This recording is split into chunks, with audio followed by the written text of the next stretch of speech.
Oggi partiamo così. Buongiorno a tutti.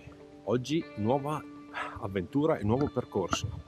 Ci troviamo a Velo Veronese, piena Lessigna. Oggi il percorso ci porterà da Velo Veronese fino a Giazza e poi ritorniamo. Ovviamente alla fine non ci possiamo far mancare una bella salita, quindi per ritornare a Velo Veronese passeremo dal Monte Purga. Se qualcuno suona familiare questo percorso, ebbene sì, è il percorso della 20 km della Lessigna Legend Run che ho percorso io 4 anni fa. Mi sembrava carino oggi ripercorrerlo. Toccheremo posti che ho già visto, ma secondo me che meritano assolutamente di essere visitati. Ci stiamo per avvicinare alla partenza, che è la chiesa di Velo Veronese. Mancano un centinaio di metri, forse anche meno. Quindi se siete pronti, iniziamo!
bellissimo, me lo ricordavo proprio bello e infatti è veramente spettacolare.